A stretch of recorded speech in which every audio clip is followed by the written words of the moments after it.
The egg shield maker. The world is storm wind with teeth. The air is filled with the bright, unbearable sound of sky glass breaking into rain, like a cathedral of windows, shattering all at once, and never finishing. She strides into it, as if stepping into a warm bath, wings angled so the shards hiss and soften when they strike. The heat that comes off her is not phlegm, it's a choice. The decision to protect and create, I follow. The first sting kisses my forearm. It should cut, it does not. Under my palm the shard goes, pliant, then liquid, then obedient. She grips my shoulders and turns them a fraction. Her claws press and hold until my bones remember the angle. Open here, says the pressure. Catch with the long muscle, not the joint. We work a rhythm. Catch, soften, spread, lay, catch. Soften, spread, lay. She shapes a plate across her own back spine to scapula in a smooth, practiced motion, then sets my hands on the warm crystal. Feel it, remember. It holds the curve of her body like frost, remembering the shape of a leaf. I take a plate and lay it over an egg. The shell, under my palm, thrums faintly, the way a sleeping child breathes when you tuck the blanket tighter. I press my hand flat until the heat from my palm and the heat from the life inside meet in the middle and agree to be one temperature. My mouth makes a shape and the storm swallows it. Still, the vow arrives in the plate, as a vibration that will never leave it. You are precious. You are not forgotten. We shelter you. She leans her shoulder to mine, a wordless approval that feels like a medal you don't have to carry around your neck. We move together until the storm's voice thins and moves away to shout at another hill. When it passes, I am shaking not from fear, from the body's exertion in the storm. In the egg, in the present, the membrane tightens around my ribs, in a steadying embrace. The hum drops to the pitch that steadies hands. I breathe with it until the tremor becomes a story my muscles will remember as strength. No voice says, now you know. It isn't necessary. I pressed my palm too. The shell and the shell presses back. And between those two small forces, an entire language settles into place. Part 4, the hatching. The first sound was tapping like two stones, hitting each other. Then muscle remembered. What I didn't know, I pushed. Something cracked, warmth sluiced away. Light came in hard, and blue gold. I spilled onto sun-warmed stone, new-limbed and blinking. The air tasted like minerals and flowers, and something almost like dried tobacco. They leaned close. Scales in shades I could barely describe: sea glass green, bruise violet, pearl oil slick bronze. Eyes wide and not afraid, wings folded unthreateningly. They watched me the way I'd once watched fever's ease in the early morning hours. A figure knelt, the chieftain, though titles didn't work here like they did where I was born. He touched my brow with one careful claw. Warmth moved through me and carried meaning on its back. Welcome hours. I looked at myself. Lean, corded, blue-gray. Scales that shifted like a storm at sea. Small wings.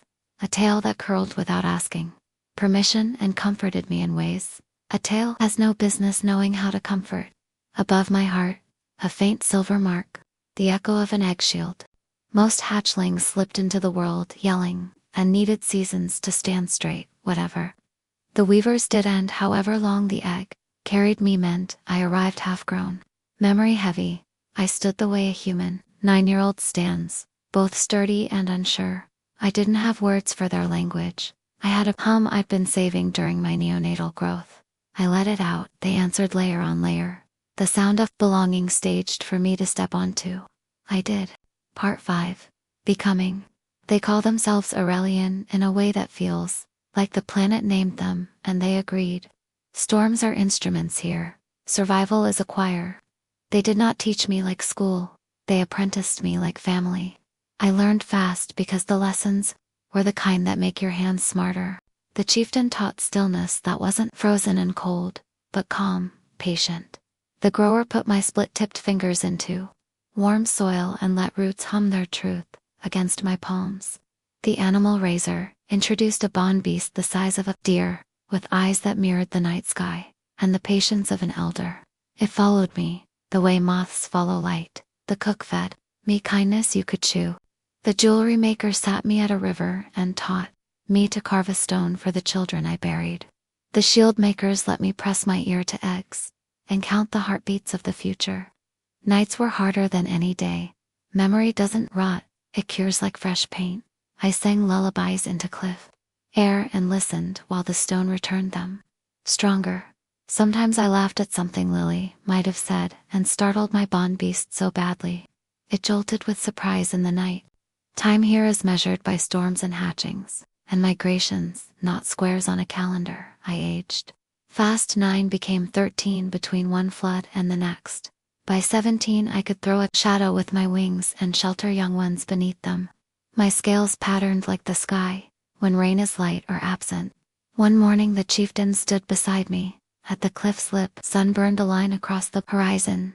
He said nothing, and it said everything. You belong, and it is your time. Every Aurelian leaves, lives, and returns, or they find their place and don't. That night, I wrapped meat and roots and tools and took my leave. From no one, because farewells here are assumed to be temporary. I chased diamond storms. When the upper sky and the planet's crystal bones agree, skyglass condenses and falls. Singing outsiders would call it disaster. To us, it's holy work. I wore heat-woven moss. I tucked my wings. I stepped into the shining. Each impact kissed, stung, softened under my hands. I collected the fallen and carried them to where they were needed. The treeborn of the forests recognized me by the resin on my palms. The deep contested my breath under dark water, and then laughed like the ocean's waves when I passed. The peak clans bowed from the neck, a hello of respect. Stories arrived ahead of me and made room. In a ruin the moss had swallowed whole. I met Varun Shield, maker of the peak, clan scales, a deep copper. He carried his grief quietly. It didn't push people away, it made room. We didn't fall fast. We chose each other in small ways. At first we traded work. He knew the winds. I knew what was safe to eat. After the hard storms we found gold mushrooms along the rocks and cooked them down with roots and salt.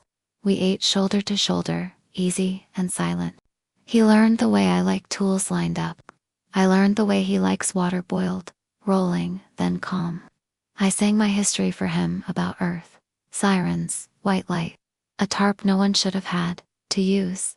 When the strength for sharing ran out, we pressed our foreheads together, the Aurelian way, skin to skin, breath shared. It's not like singing, it's closer. Our chests slowed to the same rhythm. I let him feel the shape of those hours and how I still carry them. He didn't pull away. His breath stayed steady against mine. I felt myself stop bracing. Then his turn. He let me feel his brother as a youngling, fast feet, easy laugh. Then the moment after the storm took him. Not the impact, the quiet. Family arriving, hands finding work, a soup made bland on purpose so everyone could fix it. When we parted, we were tired in that good way after a deep cry, but not alone. We built a small shelter on a river that glows. At night we set hooks for herbs, a table for tools, and a low bed where we could stretch our wings without fear of knocking the wall. We slept back to back until the first noon. Wind rattled the door and we both sat up, laughing, surprised to be surprised together. After that we slept closer. 2 months in, the river stones grew a thin blush of moss. Pretty at first. Then I leaned too close and breathed it in. By evening I was hot and floaty, lightheaded, like I'd missed a meal and a night of sleep. At the same time, you got kissed by the spores, Varun said, gently, lifting me as if he'd always known my weight. It passes if you feed it. The next days blurred. He made broths rich enough that my stubborn stomach surrendered. He put the cup in my hands and did not move until I drank.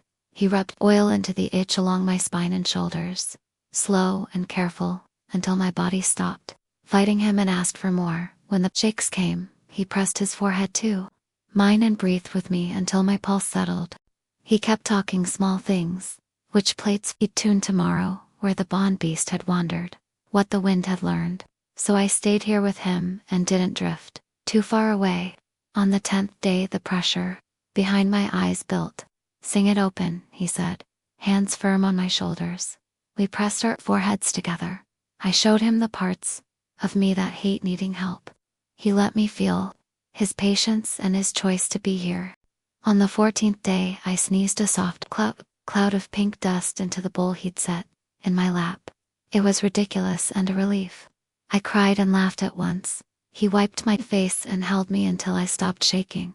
2 weeks later, he had caught it from me. He pretended he didn't. I fed him with a spoon until his pride gave up. I cooled him with damp cloths. I sang into his skin the way he had into mine. When he finally sneezed out the spores, it startled him so much. We both had to go outside to laugh.